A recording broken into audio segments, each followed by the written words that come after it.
Hello out there. This is KeeKee Cornelious, business coach and digital nomad. So I'm coming to you today with my first episode of BIZ School.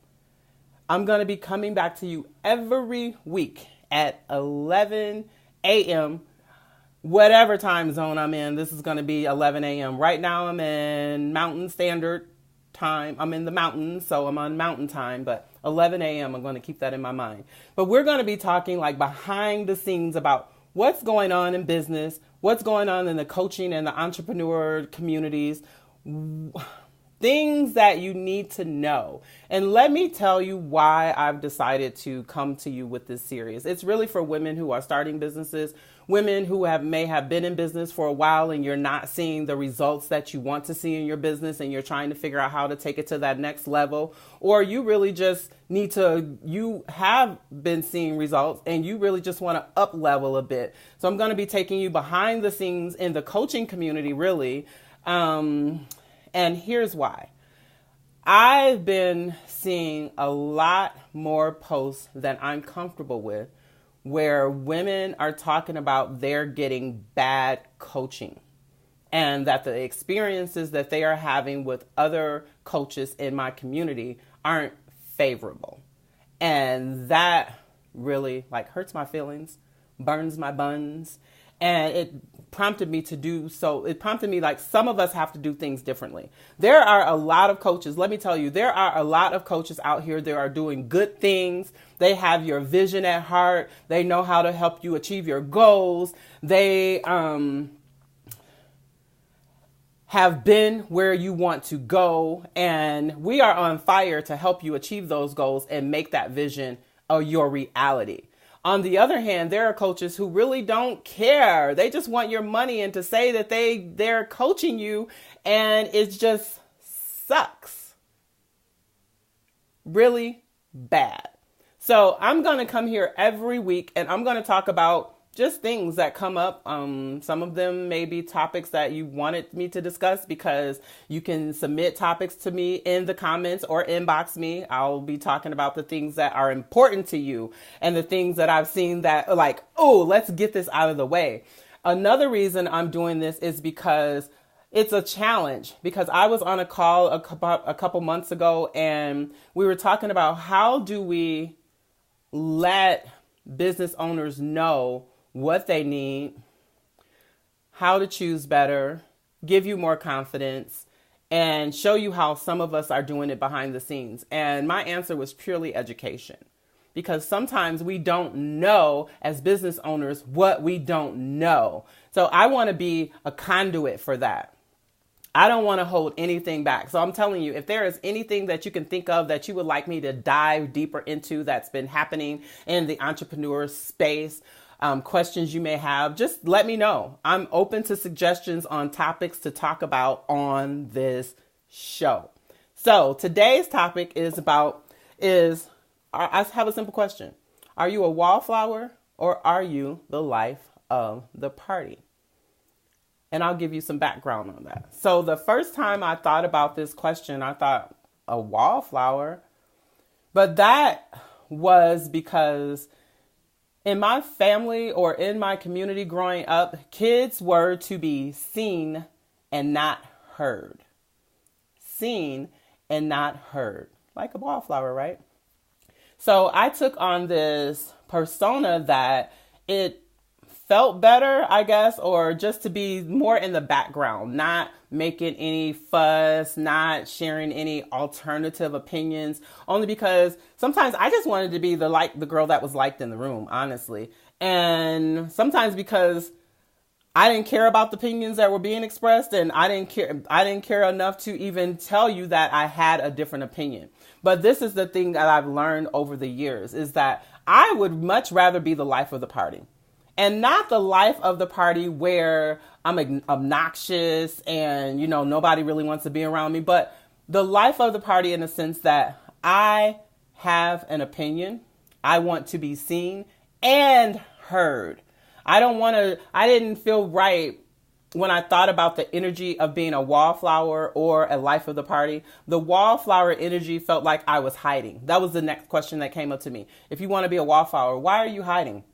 What are you hiding from? And it wasn't necessarily that I was hiding. I was just afraid to be seen.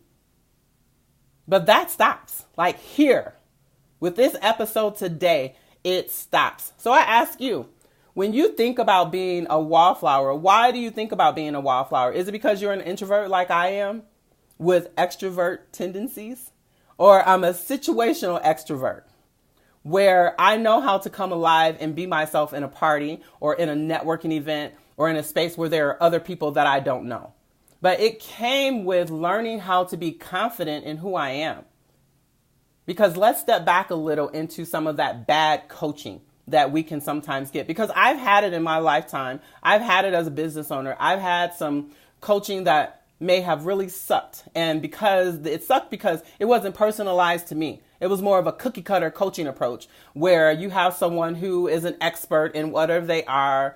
They have had tremendous success in what they're doing. However, and they think that it's either their way or the highway. And we're going to talk about that in one of these episodes. So there is no cookie cutter. I'm going to tell you right now, there is no cookie cutter approach to coaching people in business, entrepreneurs like you and I. The reason for that is because something that worked for me may not work for you. There is no right or wrong way to build our businesses. Remember, we came into business because we had things that in our life, dreams and goals and thoughts, desires that we wanted for us. They may not be the same for you. You know, you may have, me as a coach, I may have a $10,000 a month goal and you're just trying to get to your first $1,000 month, right? And my $10,000 goals may not help you because they overwhelm you in just trying to reach that $1,000 goal. That's why I say there's no right and there's no wrong way. So let me tell you how you being a wallflower may be showing up in your business and affecting the way people approach you or not. So the first thing is I've learned that people are attracted to authenticity. So this is the thing that I had to learn in going to the networking events and showing up for myself and my business and building that confidence is that I can't go wrong being me, period. And as an entrepreneur, I learned long ago, my girlfriend Olivia said it. I first heard her say it and it stuck, is that when you're authentically you, or it's about being authentically you. So I know that people love you with all your flaws. They want to see that you can mess up too. Like you're not perfect. That picture of perfection and like there's nothing going on in your life. There's nothing that goes wrong. It's like, is that even the human experience? How is that even possible? And why am I only seeing the good things that happen in your life? Sometimes I have bad days. Now, I'm not going to come on here and tell you every time I have a bad day because, you know, we need to show some sense of stability, right? We don't want people to think we're crazy and that we're always having bad days. If you're always having bad days, then how can you help me? However, there are some days that you really just need to let people know what's going on in the background. What makes you tick? What puts you on fire? It doesn't always have to be something bad. So like I said, you can't mess up being you. It's not possible. And you don't have to remember all of these steps and all of these phrases and all of these things that make you feel unauthentic and really make people, that's the thing that Olivia said. People are either attracted to you or repelled from you. And from a marketing sense, you can't be on the fence on that. It's either one way or another. Either you're attracting or you're repelling as an entrepreneur.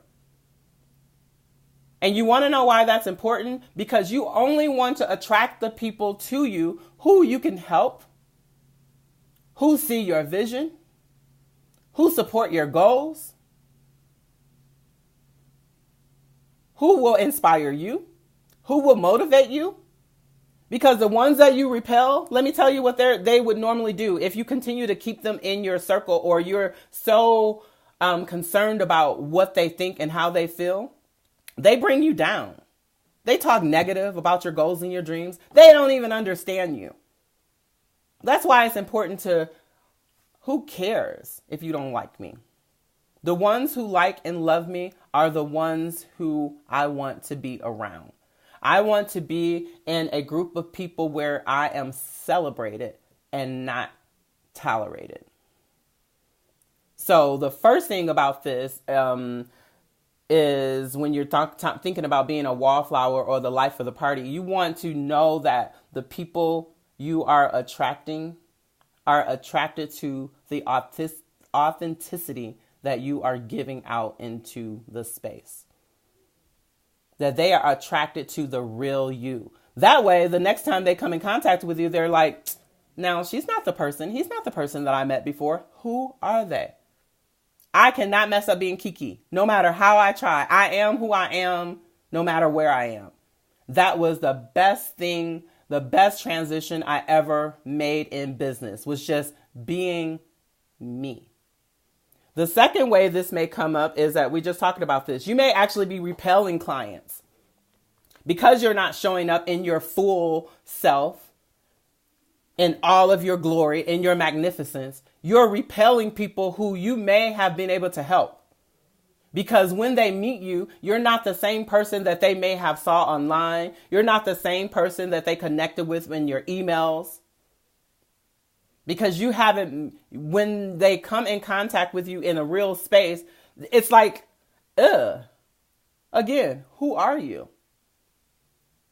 So how are you showing up? Are you showing up as the real you, or are you being a clone of what someone thought you should be, or what someone taught you would work for you because it worked for them?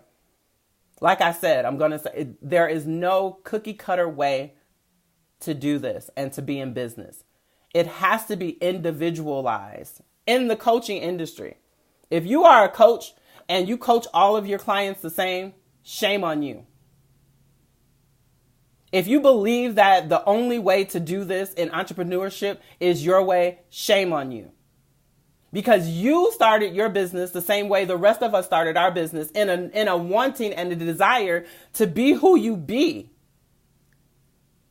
And to show up and share the things that have helped you become this transformed person in your life, in your business. And I think we're doing our clients a disservice when we don't pay attention to the things that are happening in their lives that may be different from what we have encountered, when we think that it's our way or the highway. I'm not that kind of coach. All of my clients get coached differently according to their needs and their desires, their goals, and what I believe should work for them. I am truly just a guide. I'm not a this is the way you should do it and it will work type of coach. And if you didn't do it this way, then you must have did something wrong, right? Because it didn't work for you? No, that's not always the truth. The truth is, every single strategy that is out there, because there are so many when it comes to sales, when it comes to marketing, when it comes to writing content, when it comes to posting on your blog, sending newsletters out, growing your email list. There are so many ways to do it that I believe there should be options based on who you are as an individual. So as a wallflower, my definition is someone who really sinks into the background of the room. Someone who would rather be seen as the pretty flower they are on the wall, right? But not necessarily heard. You may be afraid to share your opinion. You may be like me, who just wanted to be the girl that everyone liked, and you didn't want to share something that was alternative or maybe controversial to what was the norm in the room. You may have just been an introvert. You just may be an introvert.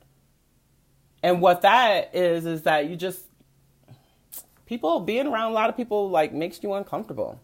So that means you choose events where they're small and intimate. You don't go to events where there are thousands of people or hundreds of people, because that magnitude makes you uncomfortable.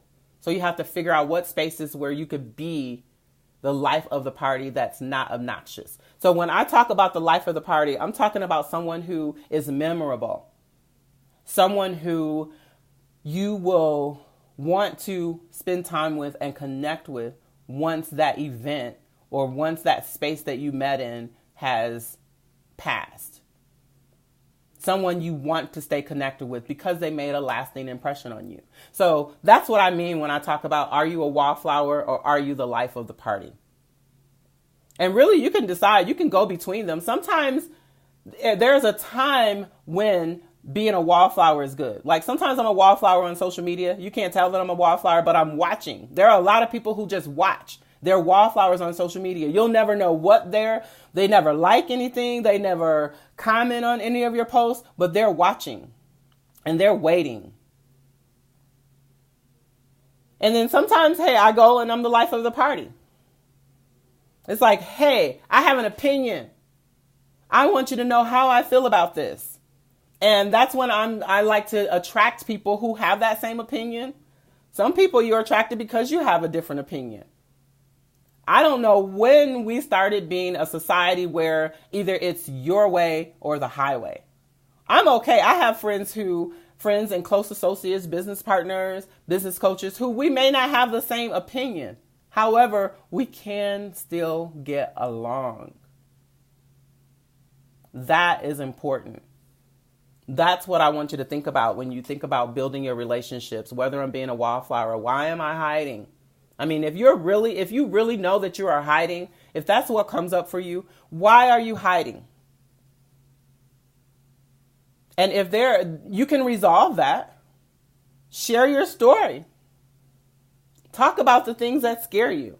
Talk about the things that tick you off. Be controversial.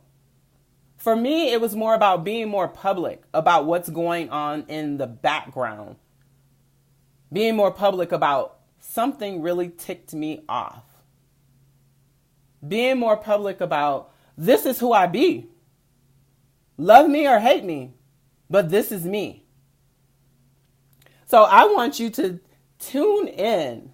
I'm going to be here every week talking about what's going on in the background of being an actual coach and an entrepreneur who's building her business, who's working from everywhere, and what that really entails, and the thoughts that go through my head. The questions that I ask myself, that maybe you've asked yourself the same questions and you haven't had anyone else to talk with about these things. I'm going to be here for you every week. Now, next week, let me tell you what I have. I'm going to be talking about why I refuse to be an employed entrepreneur. Now, this one it's been boiling in me for a while. I've seen a few posts about it and opinions about it. And amazingly, I haven't seen much on the way I really feel about it and the way some other people may be feeling about it.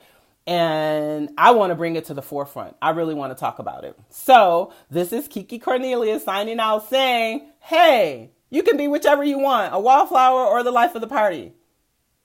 But decide who you are, why you are who you be. And if there's something you don't like about who you be, you can change it in an instant. Small baby steps. You can change it in an instant. And if you need help as an introvert, turning into that situational extrovert, hit me up in my inbox. I can totally help you with that.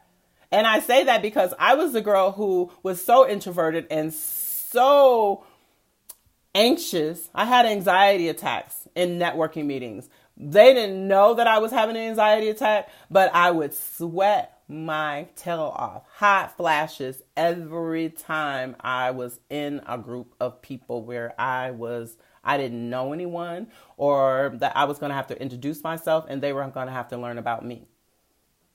I'm going to tell you, my first step was to start being me. The first step to being a situational extrovert is to just be you. So I'm going to say, Toodles to my wallflowers and my lives of the party out there. I would love to hear what you think about what I'm talking about. And I would also love to get show topics. If you have things you want me to talk about, you have things you want me to dig deep in and share my candid opinion on, let me know. In the meantime, this is KeeKee Cornelious, business coach and digital nomad, signing out till next week. See you then.